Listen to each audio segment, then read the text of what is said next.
বন্ধু, তুই কালকে সোনিয়ার সাথে বাগানে যা করছো জঙ্গলে, এটি তো ভিডিও ভাইরাল হয়ে গেছে গা। অহন তোর বাবা দেখলে তো খবর আছে, তোর বাবারে কি কইবি? ভিডিও ভাইরাল হয়ে গেছে গা। হরে বন্ধু, তুই তো ঠিকই কইছস। এখন কি করা যায়? আব্বারে কেমনে সামলাই? আচ্ছা তুই রাখ, বিষয়টা আমি দেখ। আব্বা আব্বা, কি রে, কি হয়েছে? ক। আব্বা, ওই যে এআই আছে না, এআই। আরে রমের পুত, কি কবি তুই ভালো করে ক, কিসের এআই আর এআই ভালো করে বুঝাইয়া ক। আব্বা, ওই যে এআই মোবাইলে ফেসবুকে আইয়া ওই এআই দিয়া মানুষের ছবি বানাইয়া একেবারে ভিডিও ভাইরাল করে দেয় আব্বা। হ্যাঁ, তো কি হয়েছে কি জানো আব্বা?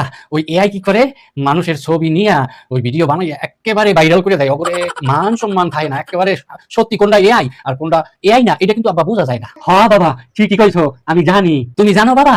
হ্যাঁ বাবা, আমি জানি, ভালো করে জানি।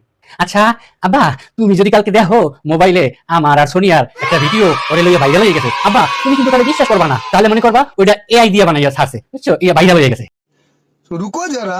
আচ্ছা বাবা, তুমিও যদি দেখো ওই ফেসবুকে তোমার স্কুলের ম্যাডামের সাথে আমার খুশি নষ্টি একটা ভিডিও ভাইরাল হয়েছে, বাবা তুমিও কিছু মনে করো না, তুমিও বুঝবা এটা এআই দিয়া করছে, বুঝছো বাবা? আচ্ছা বাবা, তুমি একবারে বিশ্বাস করো না, ঠিক আছে?